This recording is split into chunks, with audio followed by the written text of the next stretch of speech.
Boy, oh boy, guys, is it going to be a great day. We've got ourselves some action on the PGA Tour side, a leaderboard that we really couldn't have dreamed for a better scenario with two of the top three up top, plenty of chasers like a Jordan Spieth going at it. And kind of like Nick just said, I saw the comment out of the corner of my eye there, little football game going on tonight, right? So lots going on, a lot to enjoy today. So going to break down everything you need to know to get your day started the right way. Talking about the Showdown slate, of course, the prop side over there for the waste management. And then at the end, going to touch on football a little bit too. I'll give you guys my thoughts. Of course, did Showdown projections like I always do over there on Patreon. So those are posted. But just maybe we'll talk about the potential winner of the game at the end. And then whatever you guys want to touch on, maybe we'll go over some props too. So I love these kind of live streams, but even more so when we've got a leaderboard like this. And of course, the big game later on. So what's going on, Parker? What's going on, Colin, Jonathan, Carson, all of you guys down there in chat? Scotty just got this. I don't know if you should be playing him in fantasy. Yeah, I could see a few of you guys, especially down in the Discord. A lot of you guys think Scotty's going to pull this out. Obviously, well within the range of outcomes, but he doesn't play the best from out ahead. So wouldn't surprise me if he loses the lead in the first few holes, maybe ends up getting tied with like a Spieth, a John Rahm, that sort of thing. And then that's when you see Scotty Scheffler go out there and really put on the gas pedal. So yeah, we'll talk about it. Definitely in play for fantasy, but certainly also going to be your highest owned player. What's going on, Jonathan? Carson, Sunday Fun Day. That is right. Griffin says Sunday at the Waste Management and the Super Bowl. Yeah, we can't ask for much more here, especially as golf and football fans, like I'm sure a lot of you are. Jonathan says hoping Rahm or Spieth catch fire. I'd be okay with either one, particularly Jordan Spieth. We'll talk about that later. Sunday sweats. Yeah, me too. I've got a few up there in the top 50 of the GPP right now. I believe 9 of my 18 6 of 6s. So I ended up with 12% 6 of 6 on the week. We're up in the top 200 right now of the GPP. So we have some live bullets and most of them are doing pretty decently. I think KH Lee and Matt Fitzpatrick are in every single one of those lines. And right now, I think Matty Fitz is like 1 over par. KH Lee's just 1 under par. So neither of them has really done anything. If I get a massive day out of either one, we're winning the GPP. So if you see Matty Fitz today shoots like a 61 or KH Lee shoots a 61, something like that, you know I'm going to be an extremely happy human being. Let's just say that. What's going on, Steven? MJ? Burns, great call yesterday. Yeah, I always love my boy Burns. Get him just through the cut line, let people forget about him, right? And then he goes out there, shoots 8 under par. Mitch Trubisky getting punched. I didn't even see that. I'm a great Steeler fan, as you can tell. But if he got punched in the face or sucker punched, that sort of thing, probably deserved it because he's a dog shit quarterback. Have missed the last few shows, but you've been crushing it. Hey, glad to have you back, right? Let's go ahead and finish this week strong. Nick, that was fake. Yeah, I didn't even see it, but I honestly wish it was real. Because he kind of deserves it. He's really trash. What's going up, Ben? Yelp. What's going on, Tanner? Any shot of 5 of 6 can take down a 3 max. So it depends on how large the 3 max is. You probably need a 6 of 6 if the contest is more than 1,000 entries. If it's less than 1,000, I mean, if you hit the nuts with your 5 of 6, you could easily beat them. So all of that is down to your contest size. Wanted it to be true. Me too. I ain't sleeping on him, Gabe, either. I'm completely there with you. I think Burns at -8, it'd be asking a little bit too much for him to win. But I mean, if he goes out there and fires another 64 or 63 like yesterday, then we're talking, right? But that's asking a lot. So I definitely think that Ricky's got a shot. Maybe Jordan Spieth up there, but we'll see. Yeah, we don't love Mitch Trubisky. Prize Picks, yeah, we'll be going over that at the end. So let's go ahead and get this started. First thing, we look at the golf course for tomorrow, get an idea of the weather, all that sort of fun stuff. Then we're going to go through DFS, and then at the end, going to touch on props. So if you're new to the show, if you're not a regular here, that's okay. First off, welcome. That's the schedule. So I'd say we're going to spend 15 to 20 minutes over here on the course, maybe a little bit less than that, another 15 to 20 on DFS. And then at the end, you figured it out, right? Probably another 15 to 20 on that side. So let's go through the weather to begin round 3, where there were a lot of birdies to be had. And if you looked at the scoring average, you might not think so because there's only 0.88 shots under, but there were 0.4 more birdies made today than there were for Monday. So, for Friday, I should say. So Friday, it played like half a stroke under, played 0.88 shots yesterday, but they did make over 3 bogeys per round. If you look at some of the top end players, that number dives to closer to like 2.8 if you just take a look at the top 25 of the leaderboard. But obviously, the top 25 to the leaderboard are going to make less bogeys than the guys at the bottom of the board. So the reason I did that is to try and look at prize picks. A majority of the guys they're offering are in the top 25 at this point. But pretty much no matter who you were yesterday, you were making bogeys. That's evidence just looking at, Scotty Scheffler. He had one of the best rounds of the day. He only made one bogey. John Rahm ended up making one bogey on the day too, right? Those are some of the better performances that you had. And then there's guys like Jordan Spieth. It was kind of like the norm out there, making at least two bogeys. Nick Taylor, right? Mixing in on one bogey round. That's why he's at the top of the board. But as you start to go down here, you're starting to see the volatility of TPC Scottsdale. So I guess I'm picking the worst examples here. Sorry about that, boys. But look at this, like a Taylor Moore, right? Multiple bogeys. Justin Thomas, right? He was relatively consistent yesterday, but just couldn't buy a putt for his life. So he only had 4 birdies or better on the day. If you look at his shots gained putting stats from yesterday, was atrocious. Just couldn't buy a putt. Let's see. Max Home was a great example here, right? Double bogeyed the last, ended up bogeying the 10th hole. So the scoring doesn't look like these guys are going out there and absolutely lighting it up. But the field average for birdies or better was over 4 per round, which when you compare that to your tour average is well higher than we're used to seeing. In fact, at some of the birdie fests over the spring season here, we've had birdie averages lower than that before. Now, the field strength has a lot to do with that, right? You're dealing with a much lower quality player at that point. But it's worth noting that these guys are able to go out there, particularly for Showdown, and score, right? You're seeing 4 or 5 birdies made per round. To get into the optimal Showdown lineup, you're probably looking to have to make 6 or 7 birdies, right? Like somebody like a Jordan Spieth yesterday made, 4 birdies? That's nowhere near the optimal. Nick Taylor, I believe, had 5 birdies on the day. That's maybe getting close to the optimal. But then you guys had guys like a Burns, right, who had 6 birdies and an eagle out there. Tony Finau had 5 birdies. Ricky Fowler had, 5 birdies as well. Like, you're going to have to at least get to that 5 birdie mark, if not 6 or 7 to crack the optimal. I mean, let's see. What were the best scores yesterday? I know Burns was by far the best play. Charlie Hoffman made, 7 birdies there? You had to have him. Seamus Power made 6 birdies. You had to have him in the optimal lineup. Sungji Im ended up making 5. So though there weren't a ton of people that were making like 7, 8 birdies, right? You're going to have them for Showdown today. And pretty much like the floor down here, you can see almost everyone. I mean, look, Johnny Vegas here had freaking, 6 birdies on the card. Everyone was making their fair amount of them, right? There were, at least, if we go to the bottom of the board, you might find a few players that really struggled, like Jim Herman, right? He still had 3 birdies on the day. So despite him going out there and not playing that well, these guys are going to post some fantasy points. So when we're taking a look at the Showdown board later, just keep in mind that placement points, yes, they're a thing here on Sunday, but they aren't the end all be all, particularly when there's that many birdies flying on the board. Just making 1, maybe 2 birdies can vault somebody who's maybe finishing in 25th this week into the optimal lineup, because those 7, 8 birdies, you're going to have them, right? Again, a birdie for Showdown is worth over 5 points. I believe it's like 5.75 points. A bonus is getting you like another 5 points on top of that you're adding to your score. That means a lot more than, let's say, the like 4 or 5 points you're getting for a top 5 finish, right? That's 1 birdie essentially. And one of these guys from the bottom of the board can just surpass that person in terms of a GPP. So if you're playing cash 2 to 3 maxes, I understand trying to lock in some of those quote unquote guaranteed points up top. But if you're playing in the large field contest, which we'll talk about here in a second, there's going to be a lot of leverage opportunities. So I just wanted to point that out. The golf course, a little bit more risk reward than most, which helps our case for Showdown. Taking a look at the weather, these meteorologists are once again full of shit. They just cannot agree on a single thing.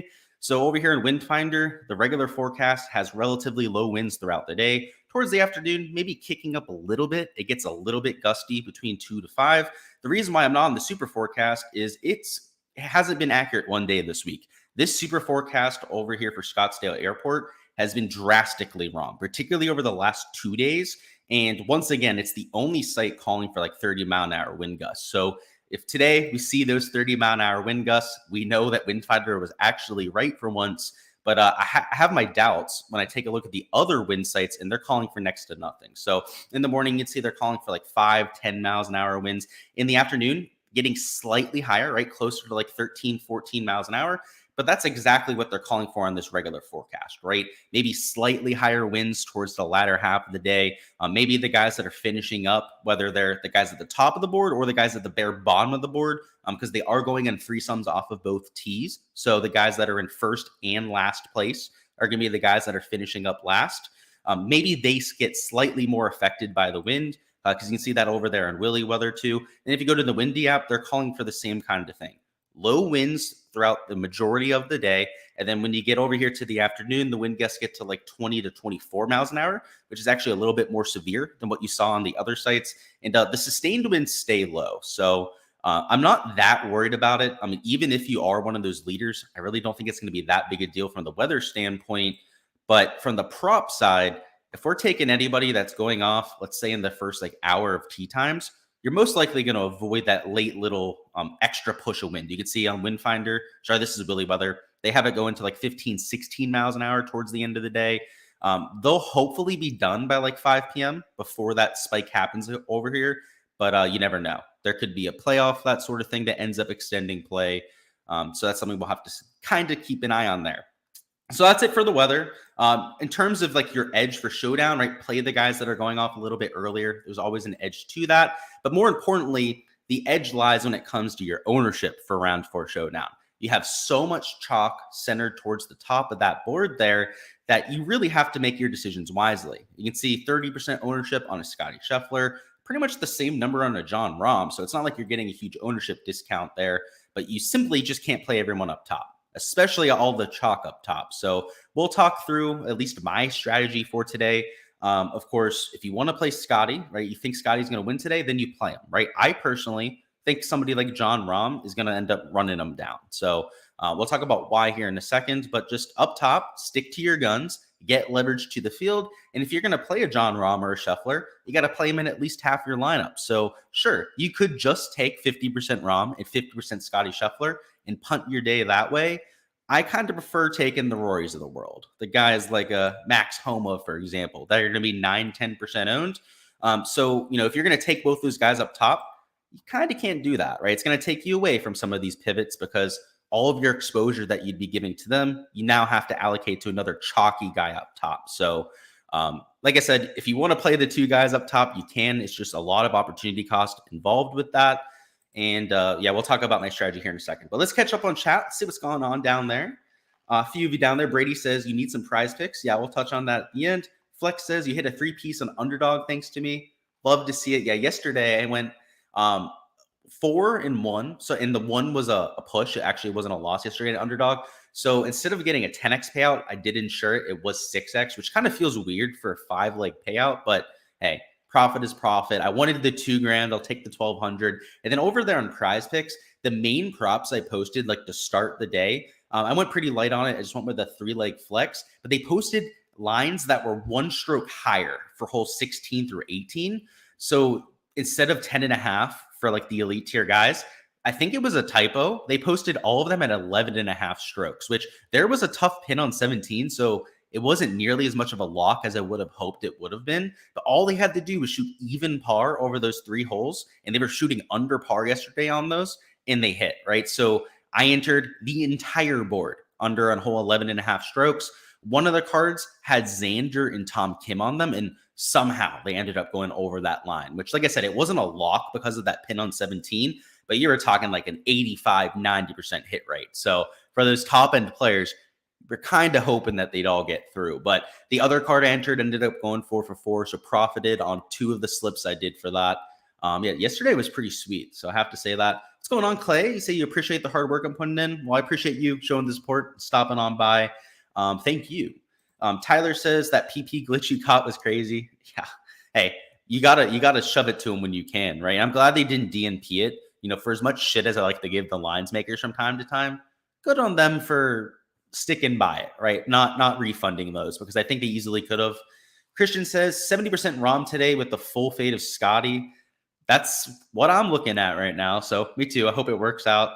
Video Game says, is JT a play? I tend to think so. So JT's super cheap. That's why he's getting this ownership here. So I'm personally a little bit more hesitant about it, especially because I have so much exposure to him in my 4-round contest. In my main slate, he was one of my highest leveraged plays of the week. So he's not somebody I'm forcing in just for that reason. It's kind of like a self-hedge there. But yes, he's firmly in play. And because of how he was putting yesterday, if he just gets a few more putts to drop, that's 6-7 birdies right there. So he has a clear avenue to success. I'm taking him over on the prop side, so we'll touch on him after we go through DFS. But just for fantasy itself, yeah, I like him too. Personally, I'm getting to Sanjay. He's one of my core picks as well, right? So it's kind of trying to choose between my two favorite children there with a Sanjay M and a Justin Thomas, especially considering that I love home up there. He's going to be that super low-owned play I'm getting to. And Tony Finau, same situation as a Sanjay M. Just really like how he's striking it. Hasn't been putting all that well. So for me, I went with Finau over Justin Thomas, but I understand the argument for both. They're both fantastic. Let's finish strong today. Absolutely. Jason says, who is your favorite characters from the Godfather series? We're getting questions about the Godfather series? Oh my. We'll get back to that later, boss. You're going to let me have to simmer on that one, okay? Nick says, thinking sad-ass Rory surges for a top 10 so the Golf Channel can droll even more over him. Yeah, he did it last year. Sorry, I shouldn't say last year. 2 years ago when he played this event for the first time, he was in next to last place after the third round. He made 2 birdies in round 3, then went out there and made 9 birdies on Sunday. So yes, I agree with you. I hate rooting for Rory McIlroy, but this is the first day all week. I'm going to be on Rory. So hopefully, yeah, he's able to do that. Mano says, it's been a tough weekend for DFS golf. Not for me. Hey, if you've been in the Discord, if you've been a part of this community, I don't think it's been very tough for you. So, hey, Manuel, you got to hop on the train. You got to get in the Patreon, man. We'll get you right over there. We've got tons of people in contention in our Discord. So I guess it's because we played Jordan Spieth, right? There's a lot of suckers for Jordan Spieth in here, including myself. I literally play him every single week. Ricky Fowler, too. I know people that have outright tickets on Ricky Fowler this week. And, of course, the guys at the top are our core picks. So, hey, sorry that's not going well for you, man. But, hey, just hop on board. Come by these streams more often. We got you, okay? Retweet Colin. I think you know how much I hate him, too. So I'm not going to go on that rant right now if you're trying to flush it out of me. Nick says, Tom Kim will smash today. Yeah, he probably will, especially because he's low owned now, right? He was mega chalk the first 3 days, relatively chalky for your 4-round contest. And now that everyone wants to give up on him, that's exactly when he's going to smash. So, yeah, completely agree. Favorite play today? Good question. It's probably Rory McIlroy, considering ownership, right? He's like 3 times lower owned than the 2 guys up top. But if we're going to go a little bit cheaper, maybe try and make it a less obvious name, it's Hideki Matsuyama. You're talking 7.9%. I would actually lump in Cameron Young to that same argument. You know, Cameron Young is in last place at this point or close to it. He's 2.6% owned. Wouldn't surprise me if he has the Sam Burns day from yesterday. Like, I know Sam Burns, like my top play yesterday, right? Wouldn't surprise me if he had that same kind of performance. So I give you a few answers there, but absolutely. Cola says, any advantages for golfers starting 1 over 10? Good question. So I would want to be playing the back 9 when it's windy because it's the more gettable 9. The front side, a little bit more difficult. So particularly for Showdown, I want guys starting on 1. They're kind of in contention to begin with. Obviously, that's where a lot of the chalk is too. So it's kind of unfortunate. But yeah, it would be hole number 1 because you would hope to get through 11 by the time that wind comes in. 11, 12, by far the most difficult holes on the golf course. So it's kind of like 50-50, right? Because you want to be playing 13 through 18 when it's windy, but you don't want to be playing 10 and 11 and 12. So there's a fine line to that. I would say the perfect scenario would be to be starting on 1 and going off super early, because then you can probably get through hole 12 by the time those winds come through. And if that's the case, then you're in the driver's seat. You've had all of the holes that you need to get through done without windy conditions. Then you can go out there and score on those par 5s, which, 10 to 15 miles an hour of wind isn't going to keep these guys from taking apart a par 5. So yeah, I'd say that, but it's a slim pickings, right? It's not like a massive edge to be had, in my opinion. Clay says, Tom Kim and his caddy are goals. Love the convo at 13. Yeah, loved the on-course reporting. Also liked that he was playing with Ricky Fowler. So, had his Ricky actually had his old caddy on the same greens as him as most of the day. And every time Ricky was making those putts, you saw him going over there and dapping up his boys. So I love that those two are still on really good terms there. Pretty cool. Of course, Manuel, that's why we got you here, right? Absolutely. We'll get you right. Cam Young killed you this week. Yeah, I didn't play him at all. I didn't play him in any 4-round contest. I didn't play Can't Play either. So I was pretty happy about that. Did play Morikawa. So he's the one guy who actually missed the cut I played, which kind of sucked. That's the other reason we didn't have like 40% 6 of 6 rate this week. It's because of the damn old Colin Morikawa out there. But yeah, I didn't play Cam Young, that's for sure. He was donkey chalk, if you have to ask me. Just egregious play at that kind of ownership, especially coming over from the Saudi International. The guy was clearly going to be fatigued. Him and Lucas Herbert, great form. Don't get me wrong. I wanted to play them, but you can't tell me it didn't affect them. Like Cameron Champ shot 11 over par, and he came from over there. In fact, I don't think anybody that was at that golf tournament is doing jack shit right now. So I know a lot of people say that that's narrative based and whatnot, but there's the human element too of being jet lagged out of your mind. So hopefully Cam Young, now that he's had a little bit more time to acclimate himself, doesn't feel like absolute dog shit, right? He can maybe have a solid Sunday. So that's what I'm thinking. But yeah, I do not think that was the brightest move playing Cam Young this week. I was a pretty strong advocate against him, to be honest. Pro Reactor says, how about Corey Connors? I think you're onto something, man. He's one of those guys that's underperformed. He's pissed people off to this point. He's low owned.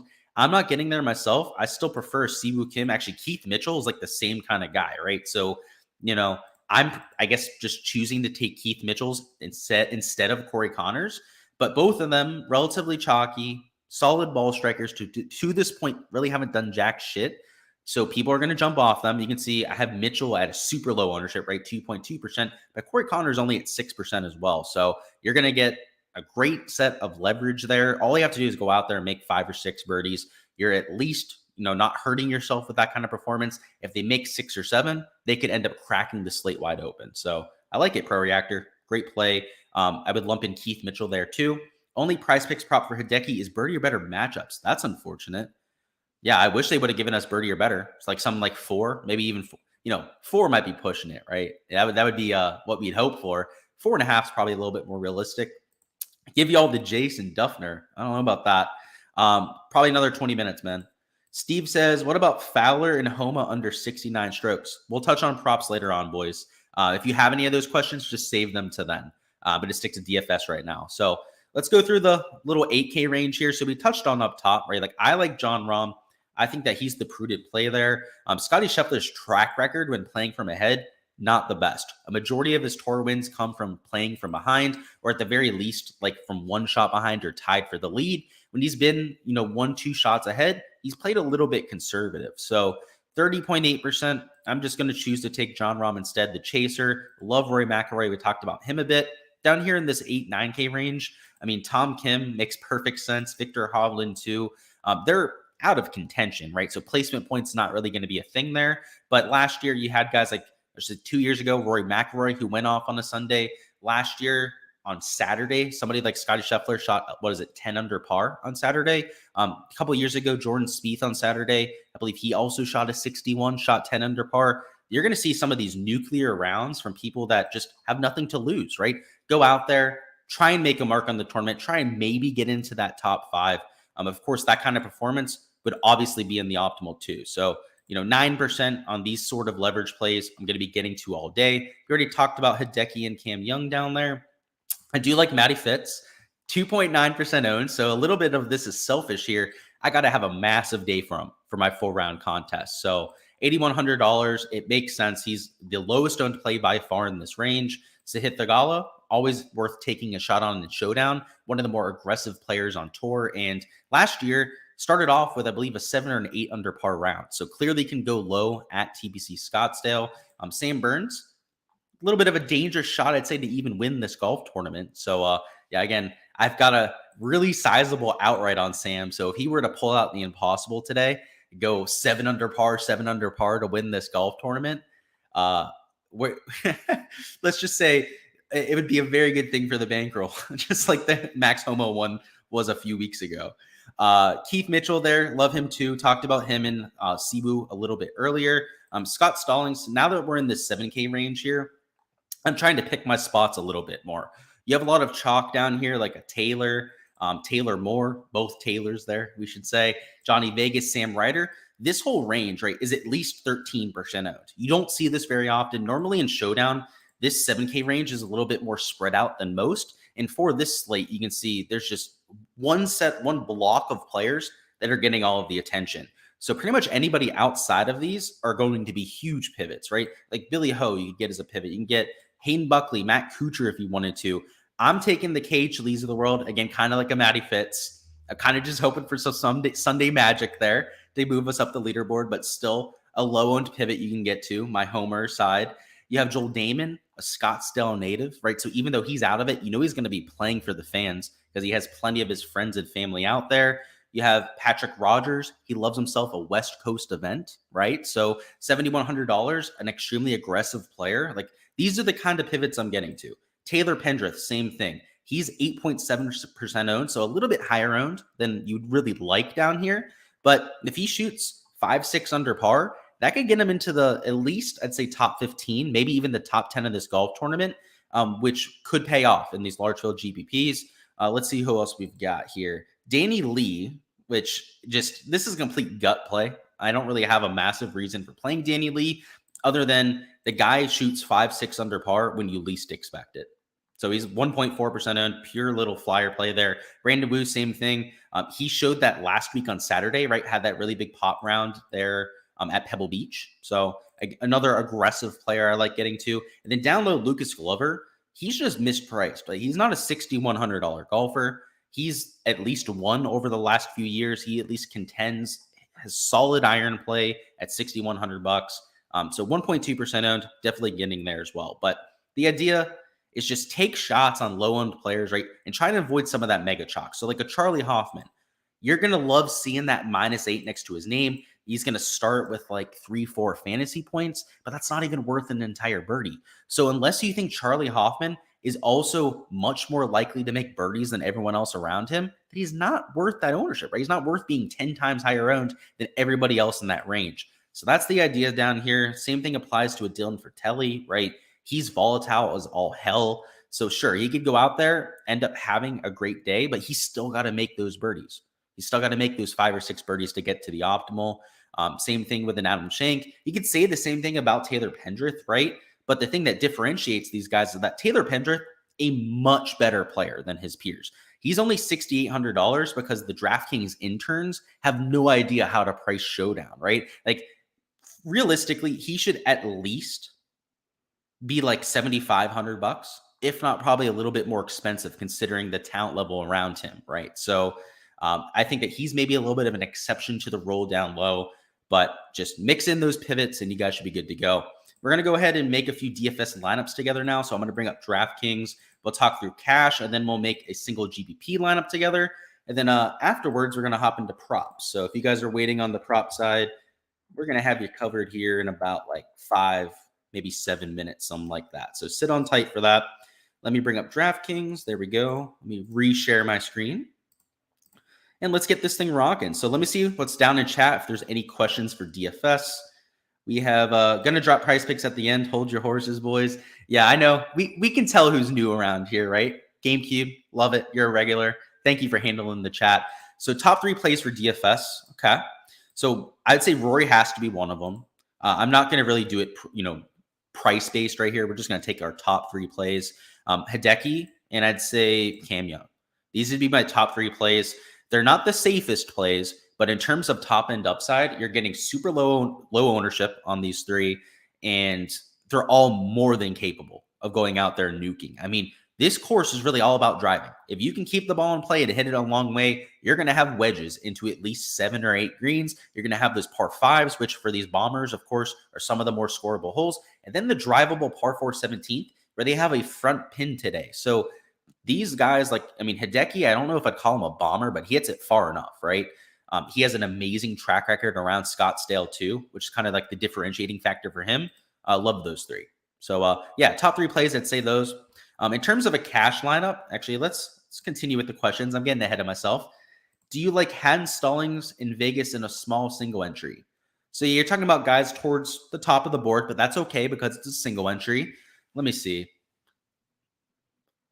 I'm playing all 3 of them, Steven. So I like them to some extent. They're not my favorite plays on the slate. I do have to say that. They're kind of guys that I'm mixing in. I probably wouldn't have them on a single entry, but I'm not going to talk you off them. They're more than adequate plays, especially for a single entry where you're not worrying about ownership as much. Completely fine. With you there on Sam, let's go Burns. Yeah.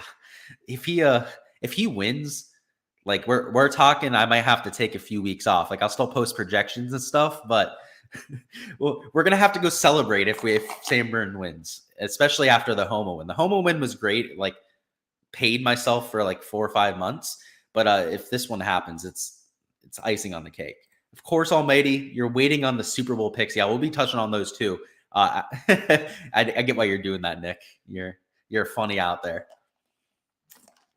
All right, let's talk through cash now. So if you're playing cash, I think you have to play Scotty Scheffler. I mean, he's going to be like 65% owned in those contests. And the rest of them are all going to play John Rahm. So if you're not going to play Scotty, then play John Rahm in your cash lineup, right? But because you're getting a $400 cheaper and the higher owned guy, I know who I'd be playing, right? It would definitely be Scotty Scheffler. Now, you could make the argument that they're a little bit too expensive for cash, right? That, it kind of impacts the rest of your lineup a little bit too much. So if you're going to take that approach, then maybe start down here with, I don't know, like a Sanjay, right? Putting Jordan Spieth in there in that kind of lineup. Tony Finau. And by the way, I know we didn't talk about Jordan Spieth. You already know that I'm using him in bunches today. So let's not kid ourselves. I don't think I had to tell you that about Jordan Spieth. So that's why I overlooked him a little bit. So yes, if you're playing cash, it really depends on what you want to do up top ownership wise, whether you want to eat the $11,000 John Rahm, $10,600 Scotty, or perhaps just kind of change it up and be a little bit more balanced about it.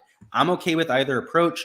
If you're balanced, you can take another 8K option. So if you want to add a Sam Burns to this lineup, you can probably make it work. If you want to go a little bit cheaper and take a Troll Haddon, you can definitely make that work. You still have 72.5 remaining for your last two spots.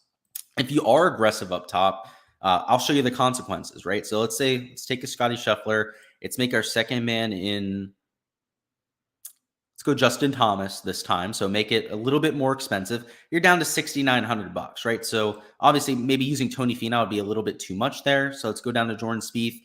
You can make this kind of lineup work, but this is where you can't really get a Sam Burns, right? Or you can't get, a Troll Haddon of the world without going down into that 6K range. So there's a cost for everything when it comes to lineup construction. If I just had to give you my advice, I'd probably go with the more balanced approach. Just based on the fact that you can avoid that 6K range, this 7K range is as strong as it is this week. I would probably go with a more balanced approach. So for all of you cash guys out there, I know you guys are the most patient of anybody in the community. Here you guys go. The cash guys, I have to say, never ask for the cash picks. They're always here, and they always like and do all the things I ask. So they're on my bright side. Let's just say that. You guys do the right thing. Let's go over to the GPP side now. So for GPPs, this is where you want to be a little bit more creative, right? So still love guys like a Scotty Scheffler, a John Rahm for GPPs. But if you're going to use them, not only does it take you away from a lot of the real good pivot plays I like in that 8-9K range, you got to differentiate down low. So my favorite lineups for today aren't going to have a John Rahm, but the ones that do, right, I'll show you how I kind of navigate that, and then we'll do one without a John Rahm to show you kind of why I like that build a little bit more. So if you use Rahm, your second man in, you probably want to take some type of pivot. So I would avoid a Jordan Spieth, right, because he's like 22% owned. I would avoid guys like Sanjay Im, Tony Finau, for example. This is where I'm trying to force something in. So maybe it's a Tom Kim, right, who's going to be single-digit owned. In this 8K range, right, I kind of want to avoid like Sam Burns, right? Because he's kind of highly owned. Surely want to avoid, Adam Hadman, that sort of thing. So this is where, maybe I force in, I clicked the wrong one there. Sorry. It was meant to be Keith Mitchell. Force in another pivot there in the bottom of the 8K range.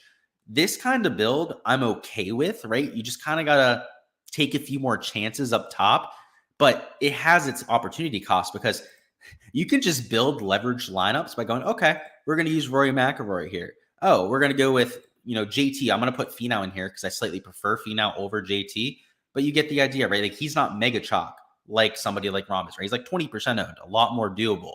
Down here in the 8K range, let's go ahead and take Hideki Matsuyama in this sort of lineup. Down towards the middle of the sevens, let's take maybe, I know somebody mentioned Corey Connors before. You could take him there. They would make perfect sense. I'll go ahead and put Keith Mitchell on there because, again, I slightly prefer him in that kind of scenario. This lineup here, you're not going to duplicate yourself. I can pretty much guarantee you that. And it has essentially the same talent level, if not better, than the other lineup. The difference is the placement points, right? These placement points are why they're 3-4 times higher owned. And I can tell you just right now, those 4 or 5 points they get for placement are not worth being 3-4 times higher owned. Again, That's one birdie usually separating the guy at the middle of the pack from the guy at the top in terms of fantasy scoring. So if he beats him by one birdie, he's already got him right there. Let alone if he ends up being the nuts play, right? That guy like Sam Burns yesterday that's making those 8 birdies and completely crushing those guys at the top of the board. So just those are all things that you need to be considering when building your lineups. So hopefully that helps you there. So now let's go over to props, which I know a lot of you guys are waiting on. Thank you for being somewhat patient with that. And let's hop into this. So the boards between Underdog and Prize Picks a little bit closer this time around than what we've seen over the last few weeks. You've seen a few where it's been like a stroke and a half off between the sites. Now it's like half a stroke, 1 stroke at the very most. And same thing for birdies are better. So I don't know if they're kind of looking across the board, trying to figure out what the other one's doing, right? Kind of comparing lines. But that's what I've seen over the last 2 days. Let's see what's going on in chat in terms of questions. You did 9 drafts in Underdog, wasn't able to get Rom.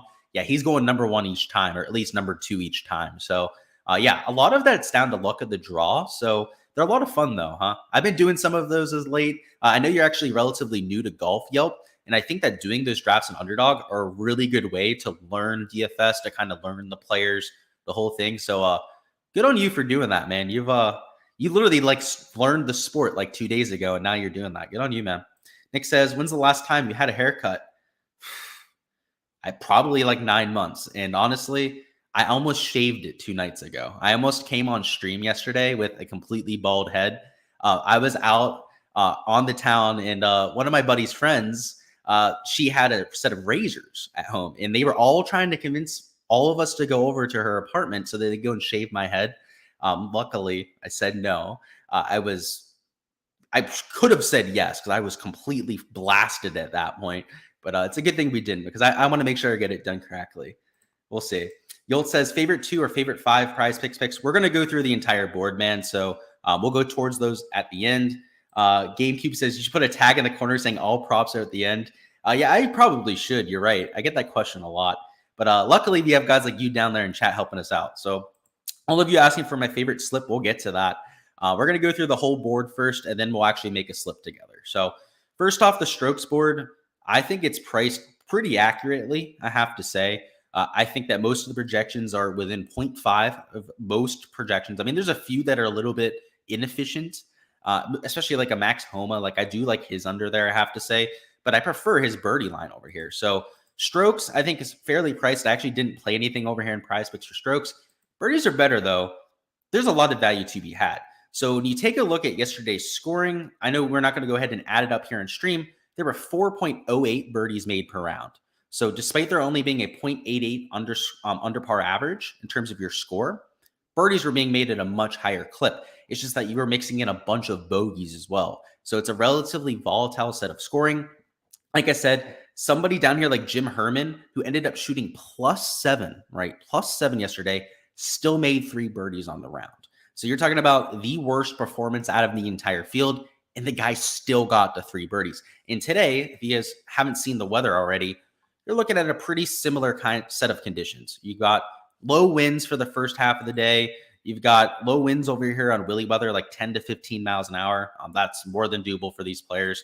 And then over here on the windy app, even lower, right? Closer to like 6 to 8 miles an hour. So it depends on which one of these is going to be the most accurate forecast. But all of them are calling for the same, if not easier conditions to what we had here on Saturday. And though we do have Sunday pin locations, which actually I want to bring up right now, show them to you guys. They're not that bad. Like yesterday, there were a few pins that I would have considered like your Sunday pin locations. And for whatever reason, they decided to use them a day early. So let me go ahead and show you what I'm talking about here. So let me go ahead and share that. We're on Twitter. Cool. So we got Twitter up here. Let's find this pin sheet. Here we are. So here are the pins here for Sunday. So first off, I want to bring your attention to 17. So 17 is that drivable par 4. They have it on the front left, which obviously getting it close to that pin is a very risky proposition as the water's to the left and all of the landscape tilts from the right side to the left and funnels into that retention area. But if you end up laying up over here to the right side, over here to the front right side of that complex, that's where like 99% of people are going to hit it today. Because all you have to do is hit a driver, just hit it at the right side. It's going to funnel right to that collection area. It's like one of the easier up and downs in history. Now, you have the water behind it. It might scare a few players, make them a little bit more conservative on that chip.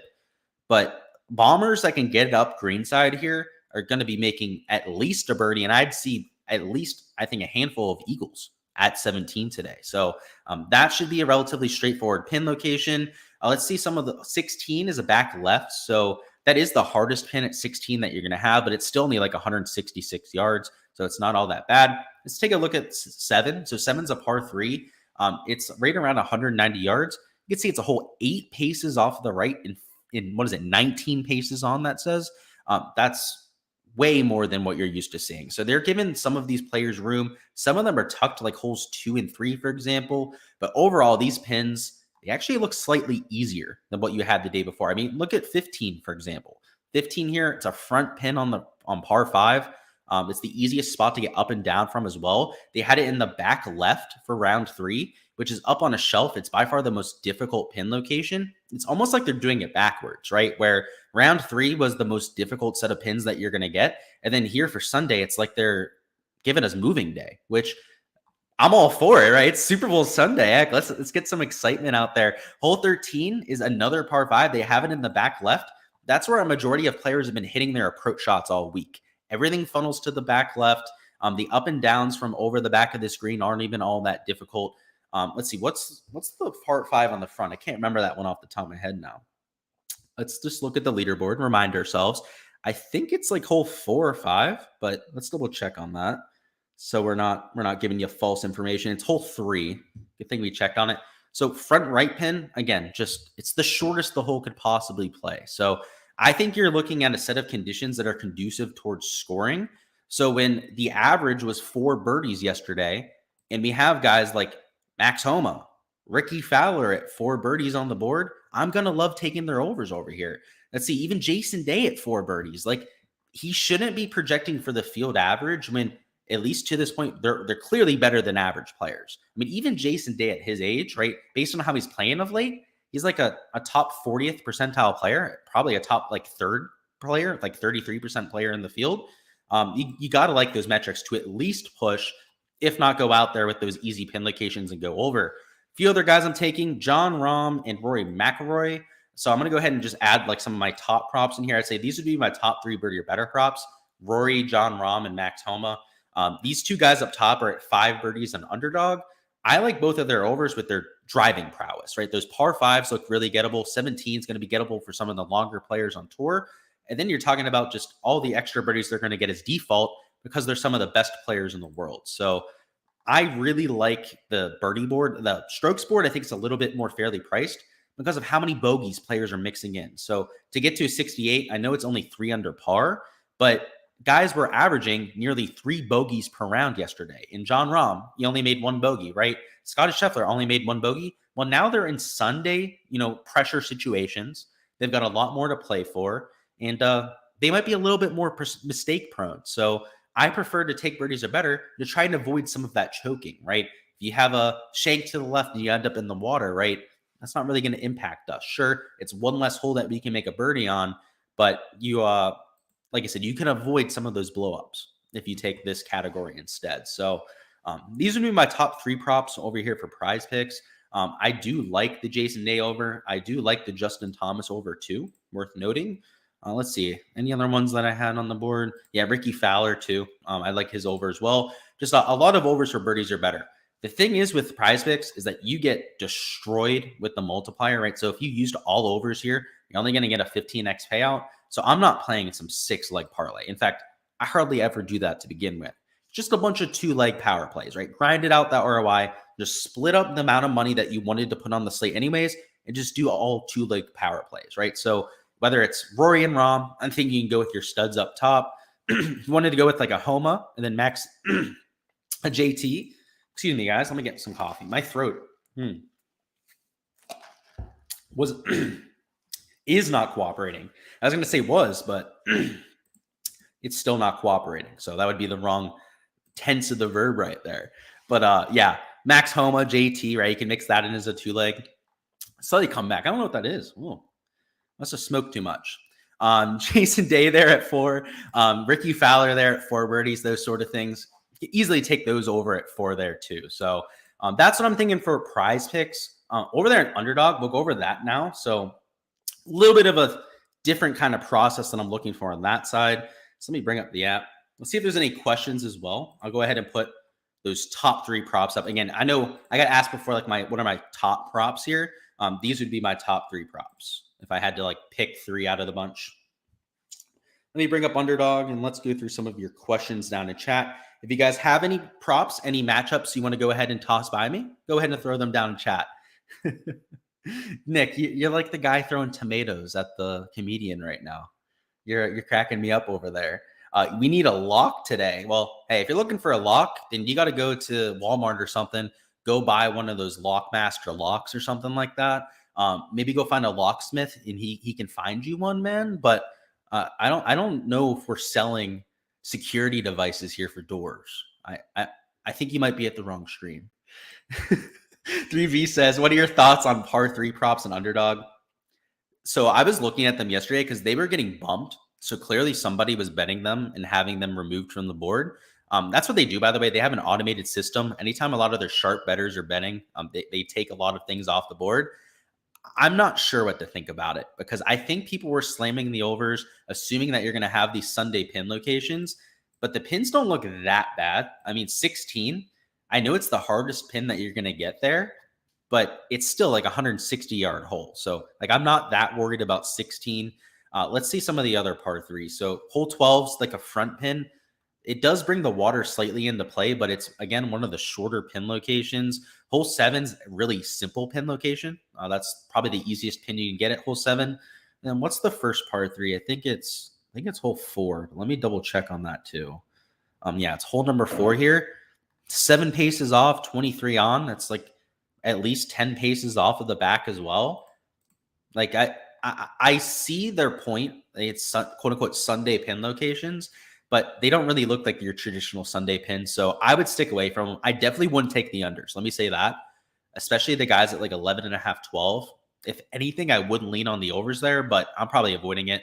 If we end up seeing that they're playing easier than we expect, so maybe they're playing under par, then you smash their unders, right? If we see that they're playing over par this morning, then you smash their overs. I would take a wait and see approach on that though. GameCube says, do you think that Jalen Hurts rushing yard square going to hit? Probably. Yeah, it was like a 13-yard discount. It's a win or go home game, obviously, with the Super Bowl. So yeah, I tend to think that those quarterbacks are going to run a little bit more there. So weird, bro. 165 people watching, but only 24 likes. The math ain't mathin'. Yeah, what are you guys doing? What's the Slack job out there, boys? Go ahead, smash that like button if you're around here. It goes a long way. I appreciate you guys. Also, go Birds. I hope you guys win. I'm like kind of rooting for the Birds tonight, but I think Kansas City wins. So we'll touch on that here in a few minutes. It's conflicting, right? I'm a fellow Pennsylvanian, right? Born and raised in Pittsburgh, obviously from Florida now, but it's a conflicting situation. I hope that my fellow statesmen win, but also I think Kansas City's going to torch them tonight. Unfortunately, I hate to say that, Rob. Don't get too mad at me. Oak says, can't believe they bumped the 16, 17, and 18 to 11.5. Yeah, that was crazy. And yeah, they're going to make you sweat, right? They still got to shoot even par. It's not like it was a lock. Flake says, what's going on? What's going on, Clark? Go Kansas City. I won't be rooting for Kansas City. I do think they'll win. What about Nick Taylor? Birdies are better. Yeah, he's at 4. So the only reason I didn't play him is because it's Nick Taylor, who's a lower quality player than everyone else on the board. I mean, he's an even lower quality player than Ricky Fowler, if I'm being honest. He's not used to being in contention, right? So I just kind of worry about the nerves there, but it holds up, right? If the average was 4 birdies, and he's in contention, he's playing well, I'm not against it. I'm not going to play it myself there, but I understand the play. Let's go Chiefs. Yep. Carson says, Spieth, 4.5 birdies or better. Got to get that putter hot. I do like him too. So he's actually another one of the plays I put out on Patreon. So thank you for reminding me, actually. He was also on the Patreon. He's in a bunch of my slips too. I guess I just avoided talking him up, and that's also why I avoided talking him up for the DFS side, because I am so biased towards Jordan Spieth. I can't really look at him without being biased. I think everyone knows that at this point, but I do have a pretty good track record of knowing when to use him. So yeah, I'm using him for Sunday. So if that's a record of anything to come, he's going to be a pretty solid play. Nathan says you're late, damn late MMA. Yeah, I stayed up watching that Volk fight. He got absolutely fucking robbed. What's the sleeper you like for Sunday Showdown? Okay. So Rory McIlroy, who I know you're a big old fan of, Nate. I know you love good old Rory McIlroy. I'd say him. Probably Rory McIlroy. He's going to be low owned. He's like 3 times lower owned than the guys up top. If you want to be a little bit cheaper about it, then I'd say Cam Young, right? Bottom of the leaderboard. No one's going to use his ass. He's super cheap at this point too. One of those two. One of those elite level drivers is going to get it working off the tee today. And if not both of them, I could see both of them going off. Joseph says, what about Xander and Spieth? Birdies are better. I liked Spieth a little bit more. Oh, with Xander, I do have to say, of course, right? He projects over. I would lean over for sure. Like, just like I'm taking JT for the over, I think that you could take pretty much anybody on the board over, and I think that they would project that way. But Xander Schauffele was horrible his last 5 holes. Like, he just could not make a putt for his life. He was chipping the ball to like 8 to 10 feet. I'm a little bit worried about that. Let me just say that. It did not look good late. He ended up throwing away one of my holes 16 through 18 cards. Like I said, they had a typo and they had him at 11.5 strokes, which should have been like a 90% hit rate. And he was one of the only players not to go under. So if that tells you how poorly he played those holes, cool. Sounds good, Michael Ray. Love to have you riding on there. Isn't Rob from Canada? He is, but I'm saying he's like Pennsylvania fans, man. You're being too specific there, man. Tyler says, would you take Spieth to beat Haddon today? So is that a head-to-head matchup or is that Birdie a better matchup? Probably a head-to-head matchup. Yeah, it is, isn't it? Okay. It's a head-to-head matchup. Spieth versus Haddon. Of course I would. You know I'm not going to take Terrell Haddon there, right? But all jokes aside, right? One has a really good track record here. Terrell Haddon, I believe it's either his second time ever playing here or it's his first time ever playing here. Either way, yeah, I like good old Jordan Spieth. Would you play a 4-leg flex where birdies are better? Yeah. The multipliers aren't great, right? So you're going to be dealing with that. Yeah, I would definitely do the 4-leg flex. I saw the Patreon earlier, just wanted to remind. Yep. I figured, Carson. Yeah, I figured, man. Yeah, I don't always remember the props I put on there because I usually do them last night. Plus, I'm only this far into my morning coffee. I got to get working on this so that the brain's working at full efficiency. Give me a second here. I don't disagree, Flakes. They have it projected a little bit higher, but there are a few props I like, so we'll get there in a second. You've got Rahm, Fowler, Homa, and Finau. I love it. Finau, I don't have myself, but I would take that too. I mean, honestly, the more I think about it, I love him for DFS. I should probably take him over there in Prize Picks too. Love it. Of course, Nathan. He says Finau birdie average per round is like 5.5. Yeah, it's a small sample, so keep in mind it's just for this season. So, I mean, he only has like 4 or 5 starts at this point.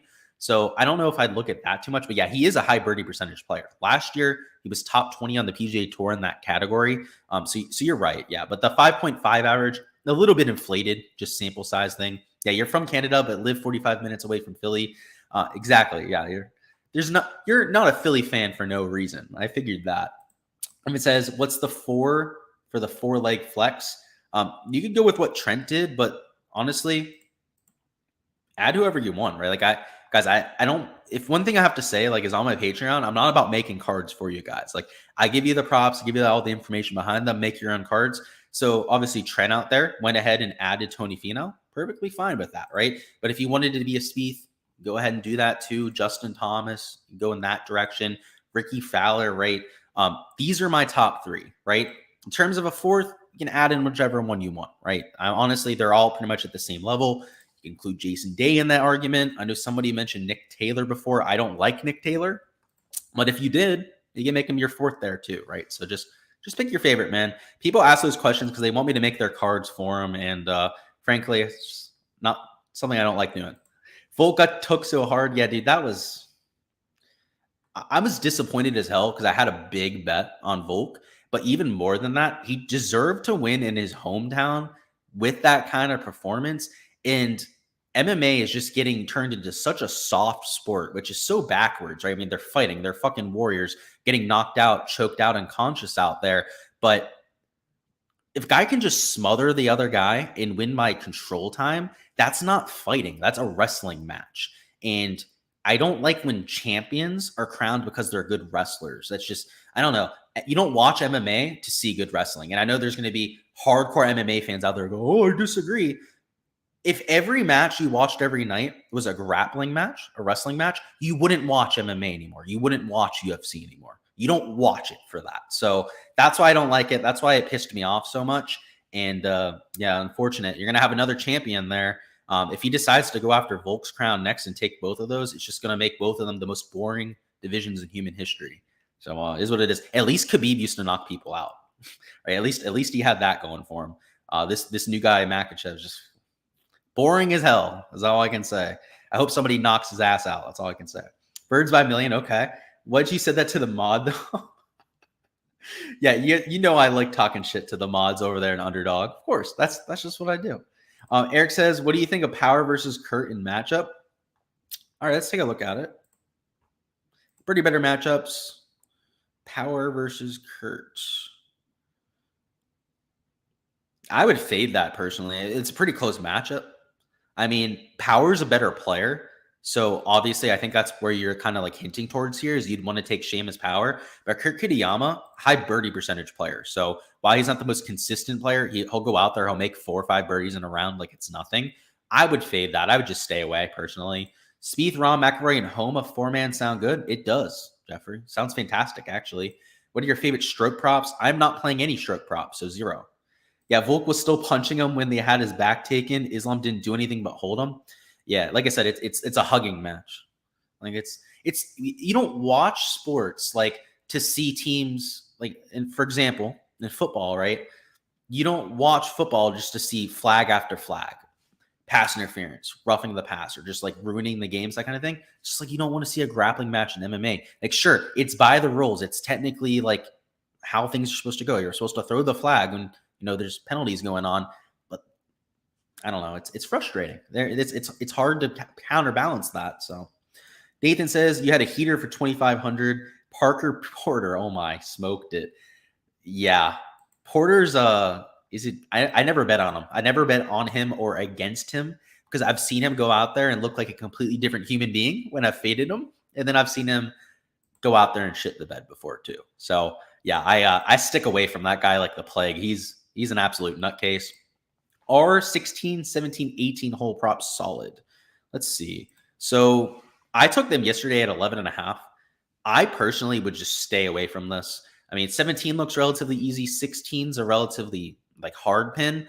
I think you're looking at a lot of coin flips here. You're going to see plenty of guys go over, plenty of guys go under. And I imagine it would be within a 60-40 rate, right? Maybe it's like 60% go under. Maybe it's 60% go over until we see a few players go through them. Get to 16, play 16 through 18. It's kind of hard to say. So what I would say to do is wait on it, right? So just if you have Data Golf, which anyone can, it's free, by the way. I'm going to go ahead and just put this link down in chat if you haven't already seen their site. And during the round today, just track how it's going. So go on there. You can see that they have the scoring averages on here. So you can see yesterday it played 0.18 shots between these two and then 0.2 shots over. So it played 0.16 under as a net there, right? If today you see that it's playing like 0.5 shots under, like a little bit easier than what you saw yesterday, then you hammer the unders, right? But then if you look at it and it's playing over par or something like that, then that's when you'd want to slam in the overs. So I would just wait. I would use Data Golf here as a resource for that. Because they have so many guys up here that you can see like the first ones are getting there at like 155. So like not that far into the day. Just check out those kind of players that are getting their first end up doing and then adjust accordingly for the rest of the board. So it's nothing that I've bet yet, but there could be an edge. So that's kind of what we did yesterday is I told everyone to kind of wait on those whole whole 16 to 18 props. And then they posted them at 11.5. So I wasn't expecting that. I just wanted to see what the scores looked like before I ended up putting in bets. But sometimes you look out and they post a typo. So there's that too. You're 100% agreeing your take on that fight. Even control time, Volk was hammering him. Yeah, just weird situation overall. Maybe the referees had a little bit of a bet on Makhachev. Oh, well. Joseph says, do you like any bogey or worse on underdog? Yeah, so we're going to talk about underdog here in a second. That's essentially everything that I bet, Joseph. It's all bogey or worse props. Sanjay at 2 bogeys. So that's actually the only one I didn't bet. Last year, he was the #1 player on tour when it came to bogey avoidance. So if there's one guy I wouldn't take, it would probably be a Sungjae. But yeah, we'll talk about it in a second. I do like a lot of overs. Does 5 of 6 with Chef, Haddon, Vegas, Stallings, and Hadman get caught in a small GBP? Probably. It's hard to say without knowing how much of a gap you have on everybody else, how large the contest is too. But yeah, probably, man. I wouldn't count on a 5 of 6 winning. But if you end up winning, hey, a little bit of a boost there, right? A little bit of a surprise. I wouldn't count on it, though, unfortunately. Hate to be the bearer of bad news, but that's reality, especially given how good the conditions look. Trent says, cool, sounds smart. You figure with the easier pins on 17 and 18 would be solid for unders. Let me take a look at 18, because 17, I agree. I guess I just didn't note 18. Yeah, front pin location, you're right. Yeah, I guess the unfortunate part is, Trent, is like the quality of player went down so much. Like yesterday, we had Rory McIlroy, right? We could take Tom Kim, all those sort of players for the under. And now it's guys like Adam Hadwin.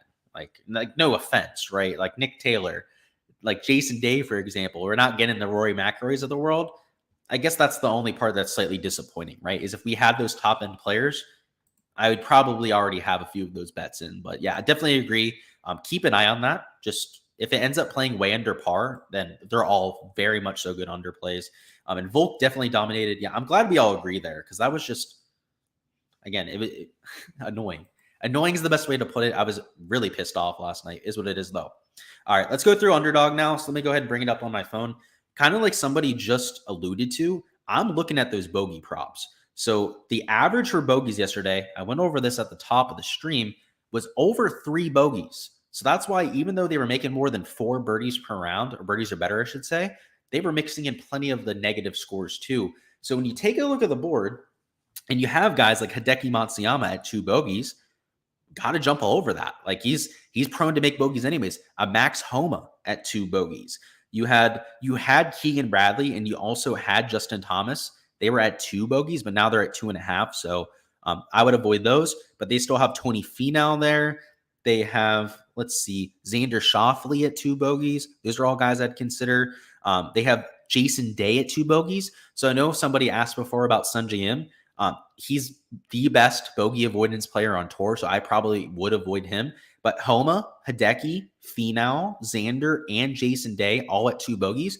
I bet all of them for the over. So yeah, I love that kind of approach over there for underdog, because their strokes and their birdie or better boards are much more positive, right? So like they have guys at 5 birdies as opposed to 4.5 for like a Rahm and Rory. They have guys at 67.5 strokes. So let's see, they have Rory at 68 strokes, but they have guys like Scotty and John Rahm at 67.5. So I would fade all of those, right? You're just getting better value on prize picks. And though you don't have to worry about the multiplier underdog, it doesn't make up for it. So what I'm choosing to do there is to take some of those bogey props, but you could take, I mean, even like a Rory over 2.5 bogeys, or a Victor Hovland. He's like one of the worst bogey makers on tour, kind of like the opposite of a Sungjae Im.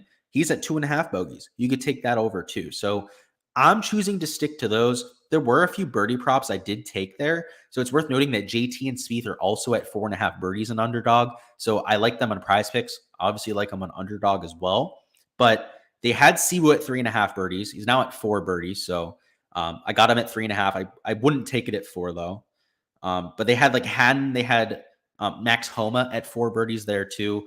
Those are all props that I got in an underdog too. So just, looking at it that way, there's value differences to be had. But I think those bogey props, probably what you should stick to. Again, the birdie or better stuff you can add in there to get maybe some 2-3-man cards. But those bogey props are going to have a relatively higher hit rate. What we're going to do now is look at the Showdown slate. Not the Showdown slate, it's just the Super Bowl, right? So we're not going to do like a whole breakdown here. Just getting a little bit ahead of myself. Let's just go through the Super Bowl in general. So we're going to talk through game script, essentially what I'm projecting for tonight. And then if anyone has any questions, whether it's for DFS or for props, I'll go over them right over the next 5 minutes. So fire away if you have anything for the Super Bowl, and I'll give you guys my thoughts here. So the money all this week is on the Eagles, right? And if there's anything I know about Vegas, it's that they don't build those casinos for nothing. And even with all of that action that they've been getting on the Eagles this week, they haven't moved the line. And I'm going to double check on this, because as of last night, they haven't moved the line. And I see all you guys saying go Birds down there. like I said, I agree. I kind of hope they win, right? The inner Pittsburgh guy in me, inner Pennsylvanian, wants the Eagles to win. But now they have it at 1.5 for Philly. They're actually moving it the opposite direction now. All of the smart money that I've seen is on the Chiefs.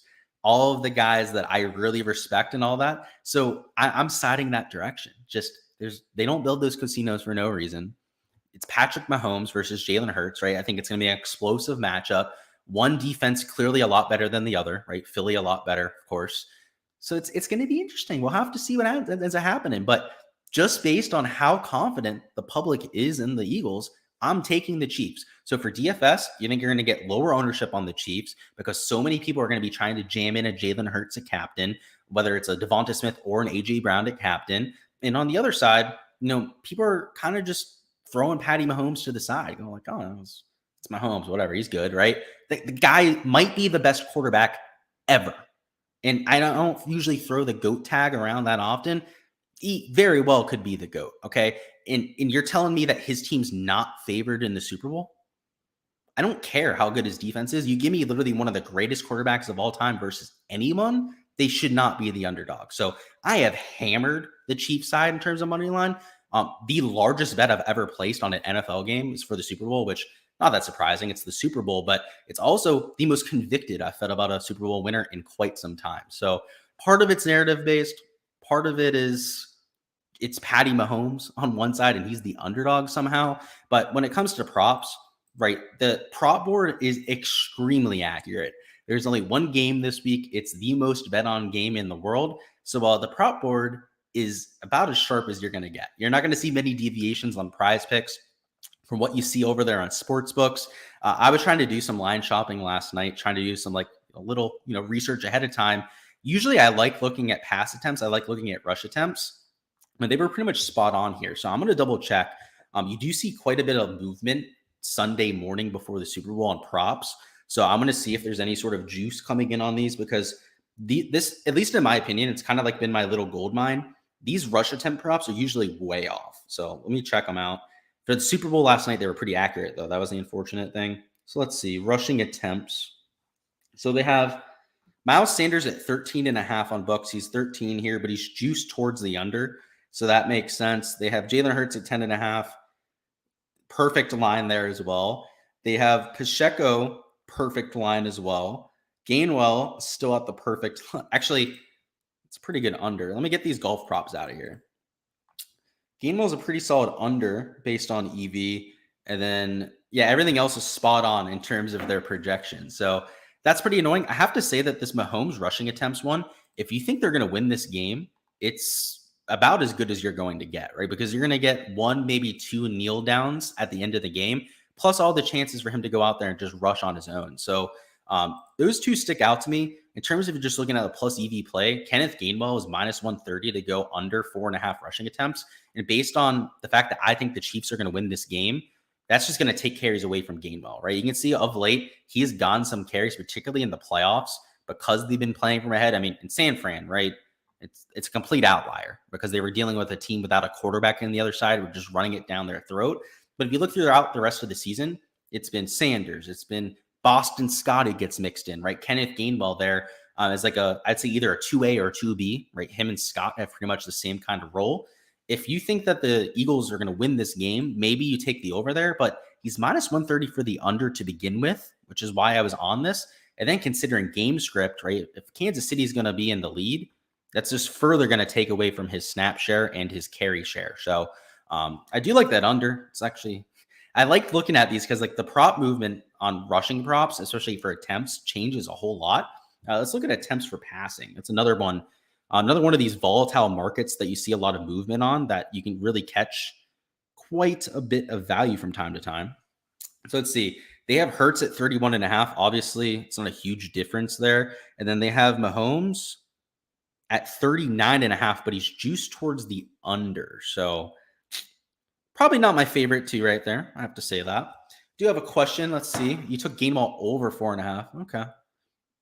That's fine. I can just tell you that the sports books have it juiced towards the other side, and my game script isn't going that way. So I disagree, but hey, you can bet what you want, right?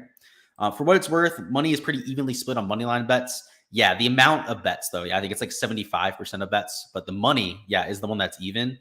Slightly heavier on the Kansas City side. Yeah, that's what I meant. Is like more people are on the Eagles, but more money is over there on Kansas City, which is why I'm so heavy on Kansas City, right? All the big bettors, all the guys that are out there putting a lot of money behind what they're doing are taking Kansas City. And a lot of the sharps, like a lot of the sharps out there too, are doing so. So yeah, it doesn't surprise me at all, to be honest. Butker over 1.5 field goals in Dallas receptions. Okay, let me look at those two. Where is the kicking props? So yeah, the kicking props I don't hate here. Heck, this this 3 field goals one, it's not that bad either. It brings a ton of push equity because one of these 2 kickers is going to go over field goals. That's just how it works in the Super Bowl because it's such fine margins. There's such competitive games. You're going to see a lot of field goals made. But you ended up going with Butker, right? Not Elliott. Okay. Yeah, I like that, especially because I think the Chiefs are going to win. I'm going to go ahead and just put that on there for right now. And then the other one you had was Dallas Goedert receptions. That's right. What do I have him at? I'm going to look at the line on that. You also see quite a bit of movement, I'll say, on a lot of these reception props going up to lock. So let's take a look at those. The yards props, not so much, right? Yards don't move all that much, but receptions, you're going to see quite a bit of movement. They have Goddard at 4.5, slightly juiced towards the over. Yeah, like it, I don't know if I'd bet it, but I would definitely lean towards the over. He's like minus 118 towards the over. Game script wise, right? If Kansas City's going to play well, that's just only going to feed more targets to somebody like Dallas Goedert. I'll go ahead and put him in there for right now. I'm not sure if he's going to make the final slip that I go ahead and enter here on stream, but we'll slot him in there for now. You can see it. GameCube says you only use Prize Picks when you expand your apps. Is DFS Draftkings? Yeah, Draftkings. That's where I do all of my DFS. They also have FanDuel doing the same thing. But FanDuel's been getting a lot of shit of late. So, yeah, maybe stick to DraftKings. Thoughts on McKinnon under rushing and receiving yards? Okay, yeah, CEH is back. But even when he's played this year, I don't know if he's gotten a ton of touches. So you're saying under receiving and rushing yards? Let's see. Where's yards? It's a 41.5 point line. Let's see. McKinnon. Oh, it's 3.5 catches. I was going to say, I was like 3.5 receiving yards. I was like, what's FanDuel saying here? So they got him at 23 receiving yards, and in terms of his rushing yard prop, 18. Yeah, so it's spot on the projections from the books. That makes sense. Like I said, a lot of the props here on Prize Picks are pretty spot on with the books today. I don't know. I'd probably avoid that. I think it's a pretty fair projection.